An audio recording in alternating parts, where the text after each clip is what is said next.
forward to the cloud. Okay, we're recording. It is December 6th, Monday, 2021. This is for 105.16, I believe. This is medical terminology. And this is our 5th week of class, almost done, peoples. I'm going to be posting this also on YouTube, as well as having the, obviously, if you're watching this later time, because nobody's watching it now, it's about 9 o'clock in the morning on the Monday. It's, of course, Denver time. So if you're in the East Coast, it'd be like 10, 11 o'clock in the morning, which means a lot of you are already in class. So, I mean, that's just kind of the way it works out. It's okay if you can't see these directly. Obviously, hopefully you've gotten over that kind of stress. And I did most of the videos at other times so that you can have access to them as well. So we're going to go over 3 things today, or 4 things. We're going to go over, number 1, we're going to go over the discussion and how that's going to look for us today, this week. We're going to go over the lab assignment, and we're going to go over the quiz. So we'll go over all of that kind of stuff right now, and then we're going to go over our preparation for week 6, which is the end of the class. Can you believe we've gone this has been so fast. I mean, we had Thanksgiving in the middle of it too, and there wasn't even a stop. We didn't even pause to chew. We just swallowed down that whole thing, whatever it was, and we gravy and all and everything. So we ended up not even having that. We had prime rib, which was quite good. Hopefully you guys had a great Thanksgiving and things are looking good for you, and winter is being nice to you. So what do we have here? So let's go over week 5 discussion. The first discussion is post responses due by Wednesday. It says 11:59 p.m. Pacific time. So that's midnight, just before midnight on the West Coast. So if you're on the East Coast, so if you're like in Arizona, that's the next time zone. So that's going to be like 1 o'clock in the morning, and then 2 o'clock in the morning for the Midwest, or whatever that would be called, like Missouri, you know, somewhere like that, probably Louisiana, I believe. And then for the East Coast, all y'all would have to turn this in by the next hour after that. So you got some time, which is a good thing. So respond to at least 2, not 1, not just 2, at least 2. So maybe 3. I mean, you can, and here's the thing with the responses, guys. A lot of responses are they're kind. They're really nice to see those responses. You know, like, I agree with you completely. That's a great comment. But that's generic. And if I can take that and use it on any of the discussions, it doesn't count. It has to be specific. So you need to at least mention a few things. Week 5 discussion, at least, come on. I mean, let's put Huntington, Korea. It's Huntington's Korea, actually, with an apostrophe S. So we have to look up, like, who was this Dr. Huntington? Okay. What is a chorea? Okay, chorea is a movement disorder, and sometimes it's either there's a few different kinds. There's a central version, and there's like a peripheral. Remember, central is like towards the middle, right? Medial version, or proximal, right? And then there's a distal version. So some of them, they almost look like they're dancing. They'll be moving very rhythmically and stuff. And sometimes intention tremors are very similar to this, but not in the same realm. Also Parkinsonian, which is like a pill rolling tremor. Why they call it a pill rolling tremor is because back when you used to make pills, you make them like this. Okay, you take a little bit of like dough, and you mix the medicine in there and a little bit of honey, and you'd mix it, and you'd roll these little pills, and you'd roll pills for your patients. And so that's called a pill rolling tremor. It looks like they're rolling pills. Now, for this one here, let's get into this one. Huntington chorea is an inherited disorder. So it's passed down from parent to child and parent to child. With children of a parent with the disorder having a 50% chance of having developing the disease. So if you have a parent that has Huntington's chorea, you have a 50-50 chance of getting it. Well, isn't that true with everything? Everything is a 50-50 chance. So probably a little bit better than 50% chance. Just, I mean, that's just kind of like, well, you will or you won't. So in other words, no one knows. Okay. The disease is usually not manifested symptoms until he or she is between 30 and 45 years of age. Well, that's a bummer, because you figure you got everything all figured out by then. Your life is kind of going good. And 30, 35, 40, 45 years of age, you start getting this weird disease. the disease then progresses to death over the next 10 to 15 years. So your life expectancy is reduced. Now, life expectancy in a normal person, for men, I think it's like 74 or something like that. And women, it's like 76 or 78. Actually, I should look that up. What is our life expectancy? So life expectancy,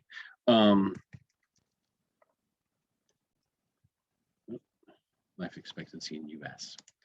So your life expectancy for, 78.79 years. That's the average. It doesn't say whether it's men or women. I guess we've gotten rid of that statistic. Okay, let's see, men 76, so women 78. So women tend to live longer than men, and that's just because men do stupid stuff, really. That's probably the main reason. Where are we at here? So let's say 80 years, okay, and you're 30 years now. That means you have 30 to 80 is 50 years.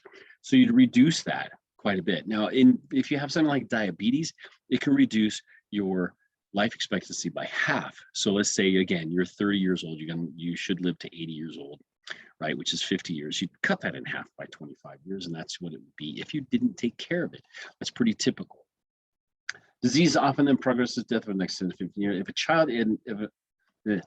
a child of an affected parent has not developed symptoms by the age of 45, it is not likely the symptoms will ever develop. Okay, discuss your thinking process when deciding whether or not you would choose to have the testing to know if you would develop Huntington chorea. So one of the best responses I've seen is the decision of whether or not to have testing for Huntington disease is very complex and a personal one. I agree with that completely. Each individual in a family with HD will feel differently about testing. There are no right or wrong choices. Also very good. The whole thing with either testing or taking any kind of medication or having a procedure or a surgery or anything like that should be between the patient and their healthcare provider. Now, bring in the family and maybe some other people to help you decide. You know, there could be like religious factors involved in that, spiritual factors involved in that. There could also be like financial factors in that, of course, and then also like personal choice. And that's what we have to maintain.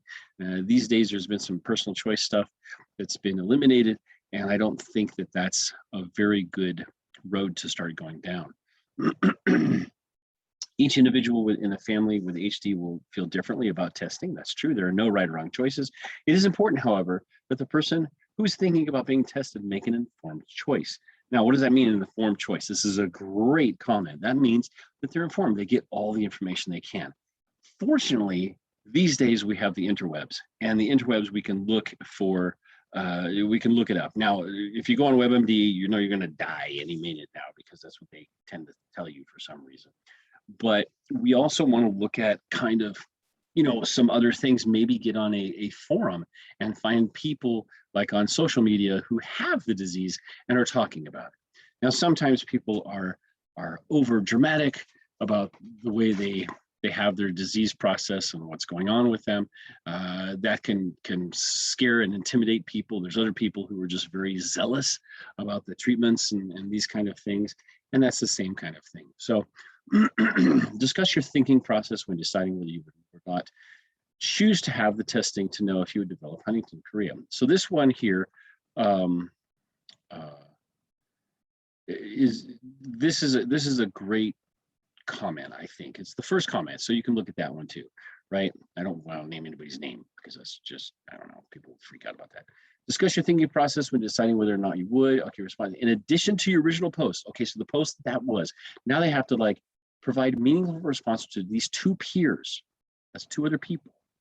Now, one of the things that's been happening is a lot of people have been doing, I think you're all working on a phone or something like that because nobody is using proper punctuation, which is like, you know, capital letter in the beginning of the sentence, proper nouns are capitalized, and a period at the end of the sentence, and proper spelling, which is very important because later on, if you guys are going to be doing reports, you're going to have to be able to do that, and that could be a problem. So let's make sure we get those going because that way you can get your full credit on those.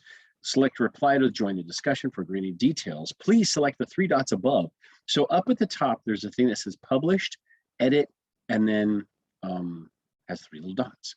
And that's what you want to click is the 3 little dots. And it'll tell you, let's see, it'll say, show the rubric on the 3rd, 4th one down. It says mark as read, delete. I got a speed reader, you don't have that. So it'll say like initial post. Post demonstrates depth of understanding of course content. So that means you're using your vocabulary and you're saying things that sound a little bit like a healthcare professional would be saying because you guys are already there. Okay. Addresses discussion prompt completely, offers clear point of view and detail.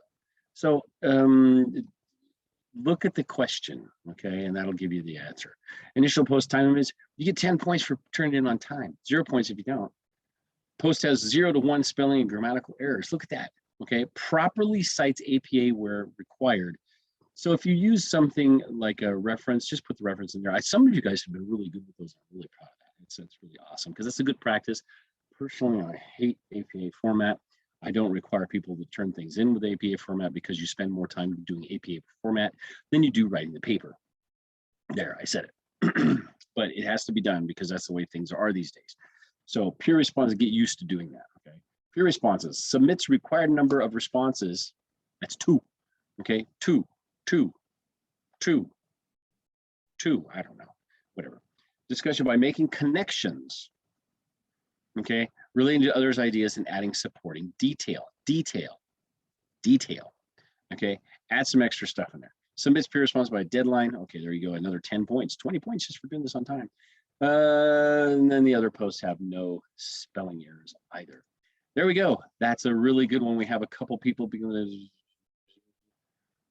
the other parameters of the disorder, it would be very distinctive and given the age range and genetic nature of the illness. Good start. There's some more thoughts in there, I can tell. That's really, really good though. I like it. Let's go now. So we've done that. Let's move beyond. I haven't put out the announcement as of yet this morning. I will be doing that later on this afternoon. Let's look at the lab test, the lab cases. One person has done that already. And this person looks like they're probably going to get a big old fat A for the class because they're kicking butt and taking names. And that's what we like. Lab studies due by Sunday, 11:59 p.m. Pacific time. Again, Pacific time, right? If you have questions, assignment, blah, blah, blah, blah, blah. Case study of Amelia Jones-Burr and Susan Zeitz and Chakor Patel. They sure come up with very specific names, right? Not just John Smith. I don't know. If you look down, you go down the general assessment or the general assignment rubric. They completed all questions and assignment tests. Actually, let's look what we got here. virtuallab.docx. So when you guys are turning those in, not many people are having problems with those anymore, but sometimes people are having problems turning the correct one because things get mixed up. I mean, I know how that is. It happens to me all the time. It's very hard to keep up with this stuff. I know. I'm not even in class and I have to figure this stuff out sometimes. Case study, let's look at Amelia Jones-Burr. 23-year-old female was in a car accident yesterday. Yesterday's one word, I don't know why they put it that way, and suffered a serious head injury. Okay, so head injury called TBI, traumatic brain injury possibly, concussion syndrome, which or even headache. I mean, you can get a lot of things. There could be contusions, which are bruising. There could be lacerations, which are cuts.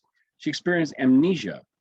Okay, amnesia, that means she couldn't remember. Now there's, if you want to look up, and you get a little geeky about this, if you had an injury before, you can look up the guidelines for concussion, and that will give you an idea of how much concern you should have. So if you have amnesia, which means you don't know what happened, very, very common, and it doesn't have to have a head injury, it can be just a traumatic event that lasts for a certain amount of time, or they have a certain blank spot in their memory. Now, if it lasts longer or something like that, that's bad.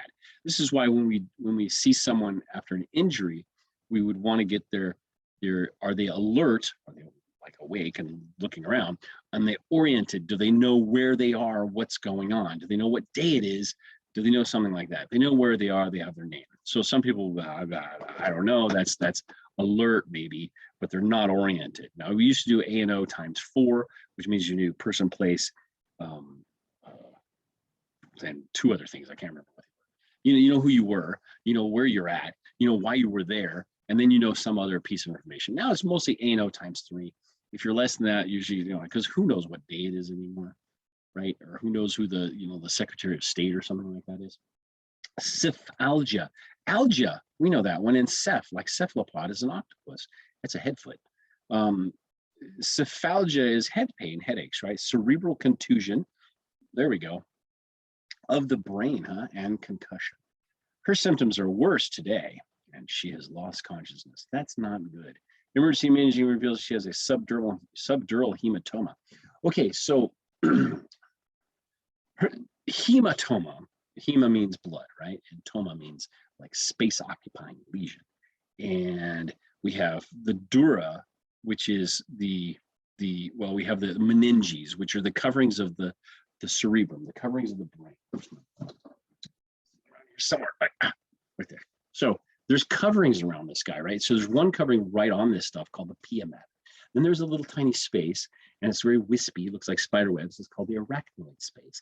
And then on top of that is a hard covering, a durable covering called the dura mater. Now, if you get a subdural underneath the dura swelling, usually those are pretty slow. Epidural hematoma, those can be very fast, and you can die from those. You can die from both of them, actually, and that's one of the reasons they would do like a trepanation, which is cut a hole in your head and let it drain. So this gives us those. She is rushed to surgery. Good for her. What's the medical term for headache? All the answers are right there in that case study. In a blank of the brain, subdural hematoma is a mass of what? Hema, blood, right?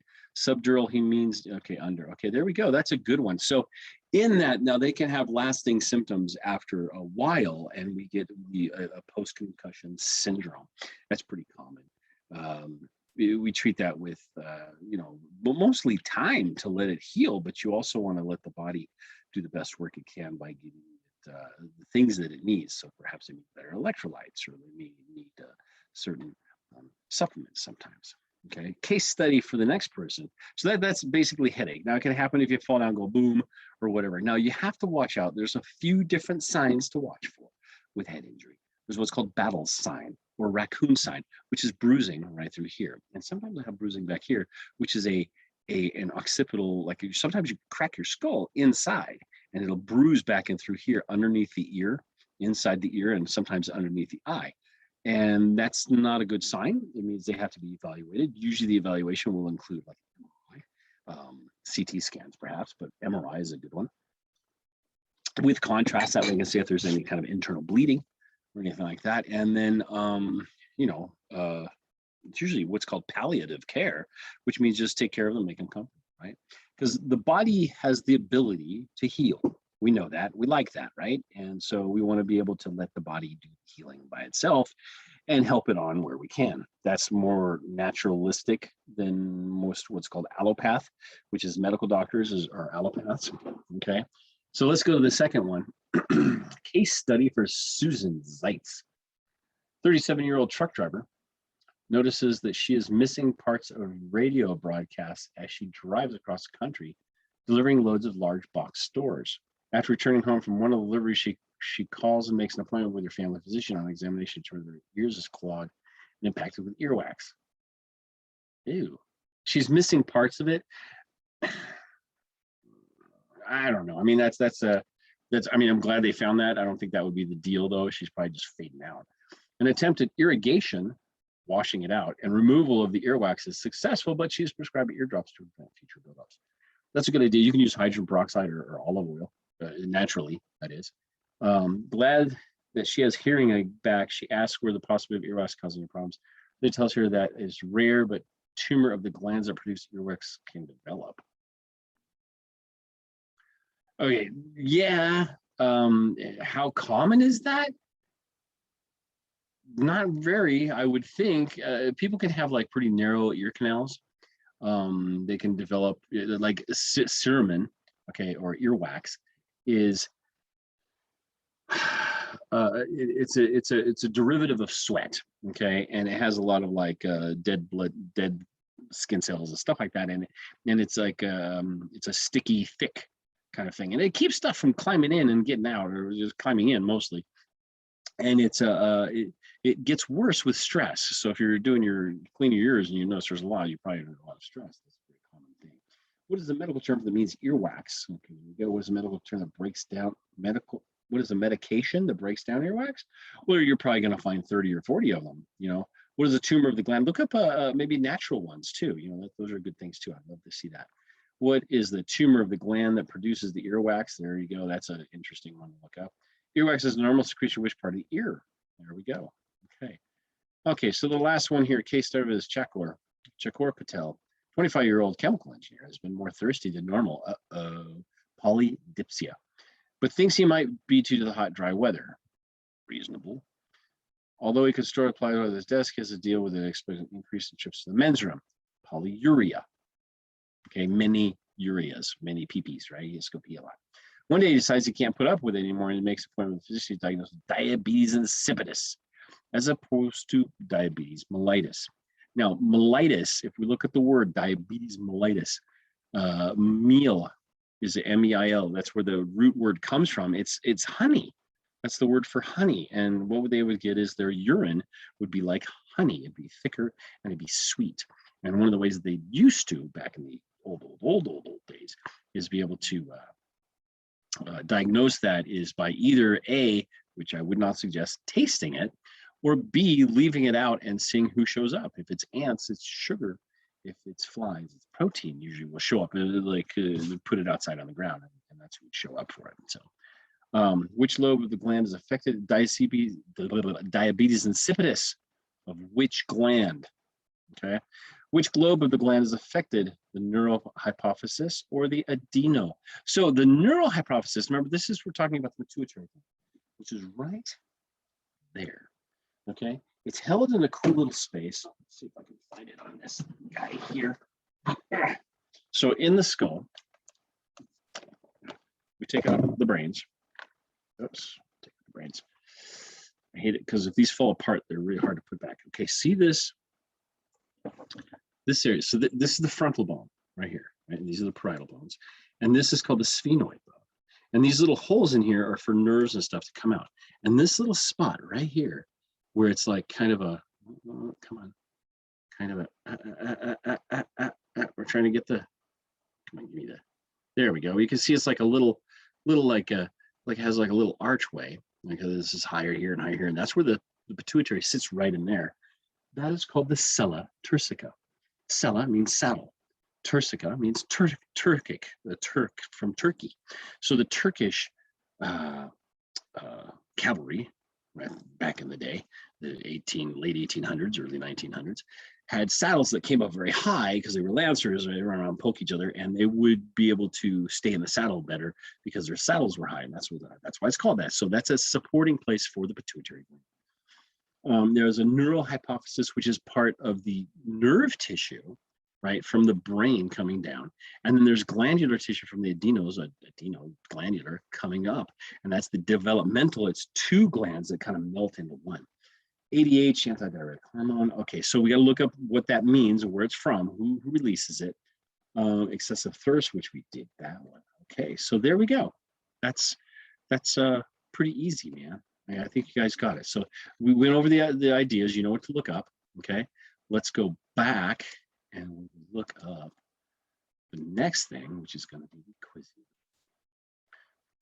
Some of you have turned in extra stuff. This is really good. Okay, so I'm looking at the grade sheet right now.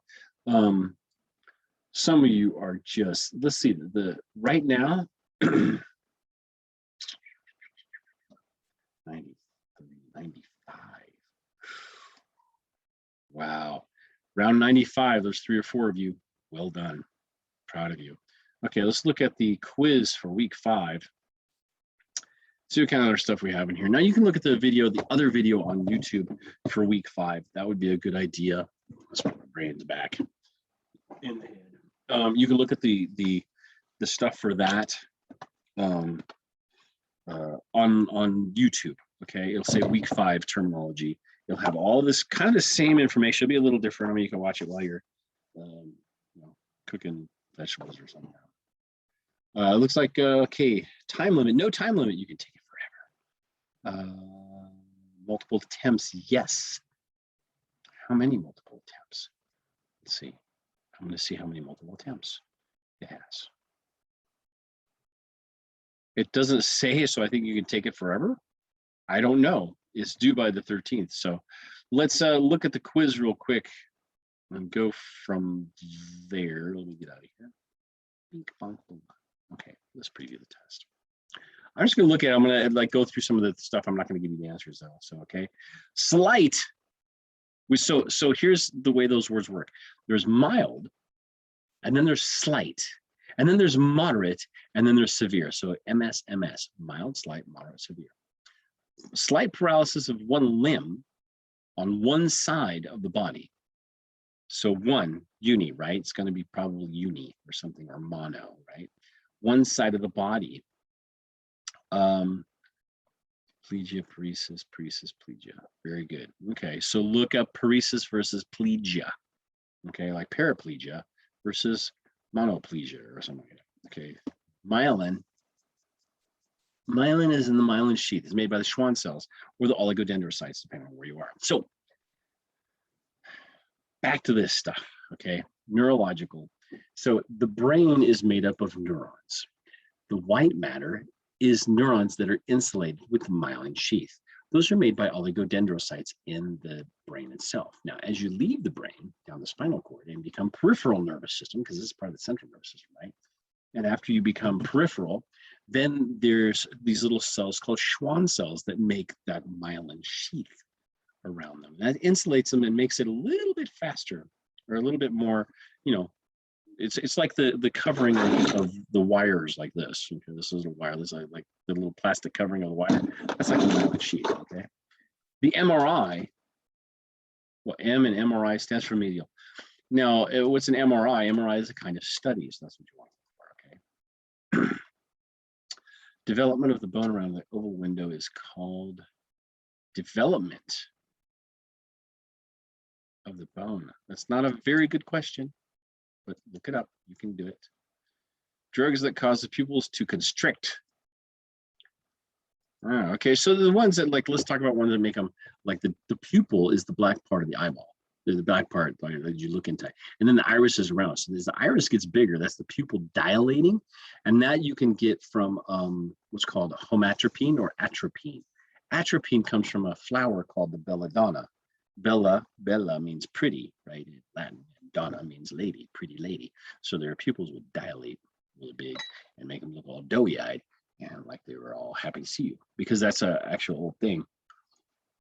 It's a neurological kind of thing that you when you like something, when you want more of it, your pupils will open up wider. Watch a cat when you like play with them and stuff. They want to go there and their pupils will increase. Presby, oh, those presbyopia. Oh, hearing loss common in old age. Well, where's my presbyopic assisting tools? I don't have any here. Have all that kind of stuff. This place is a disaster. I haven't been down here. This is my other office. Anyway, there's otia and opia. You're gonna have to look that up. Blah blah blah. Total lack of insulin production, polydipsia, polyphagia, polyuria, and blurred vision. That's not good. Fatigue also. Fatigue is a very common. Is that a symptom or a sign?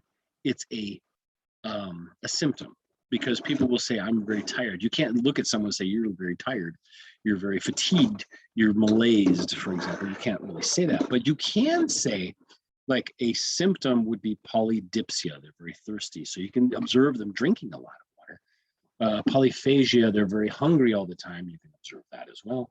Polyuria, you can observe through evaluation, like caregivers and LPNs and those folks will also kind of, and RNs and whatnot, will keep track of a patient's output and input, you know. And blurred vision, that's something also that you can kind of, like, people will say, it's blurry, but they may have good enough vision to see most things. Now you would have to have an ongoing, like the Snellen chart. That's when you cover your eye at the DMV and you say, okay, XPRWB. When you look at that one, that's called the Snellen chart. You're 20 feet, being able to see the size 20, whatever it is, 20 feet of distance and acuity. Now, as that gets worse, you can chart that in a chart. But you really do that very often.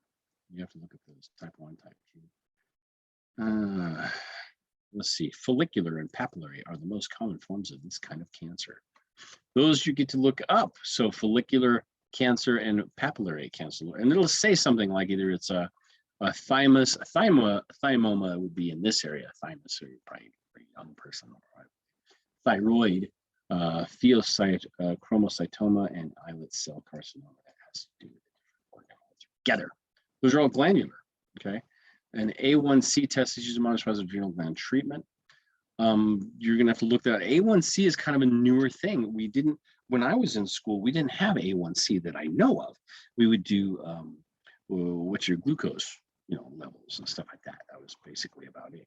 It wasn't a really common thing. I don't know if it showed up. I'd have to look that up. Actually, so here are 10 sonographies used in the biopsy of the blank gland to determine the difference between solid and fluid synthesis.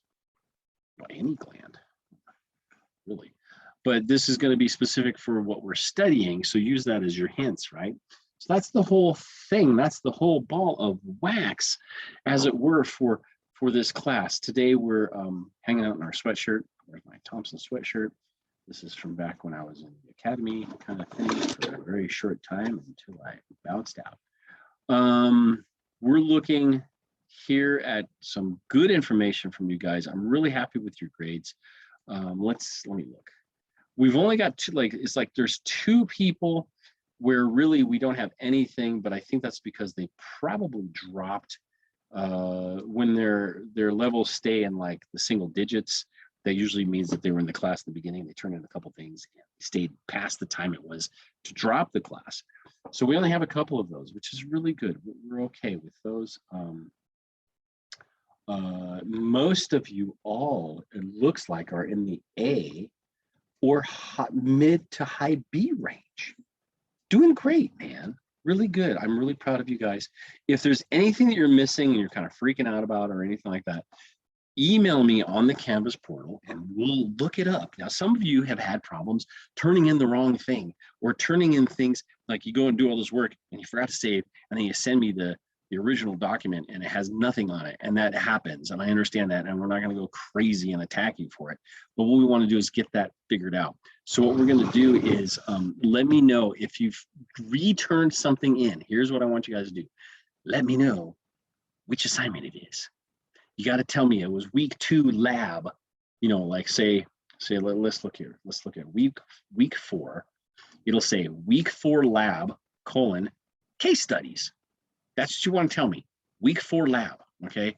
Or week 3 assignment, or week 2 discussion.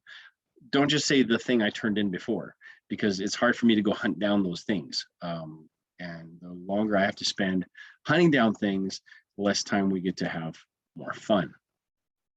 By more fun, I mean me having more fun. I don't want to look up and check stuff that I can't find, okay? Let me work with you guys on this stuff, because this is a fast class. I understand that. You guys are kicking butt and taking names. Keep on keeping on, as they say. And it's only 9:30. I thought this was going to go for like a whole hour, but we're going to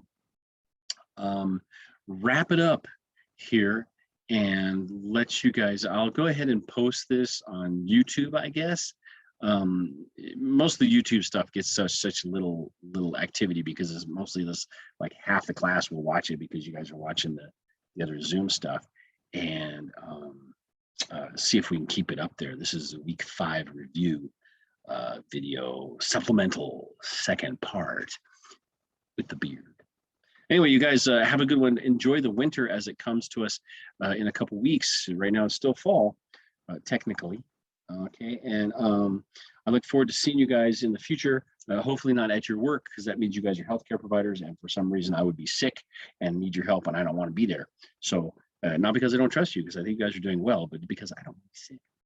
And that's where they keep sick people, in hospitals. If you guys want to work in a hospital, I don't want to be there, right? You guys take good care, have good fun, do good work, and keep in contact with me for the class if you guys are having any issues whatsoever. Now, some of you, we've talked about some other stuff, but actually my computer is freaking out on me right now. Let's get back to here. And we're signing off. It is 9:32 in the morning. You guys take care. We'll talk to you soon. Bye. Ending meeting for all.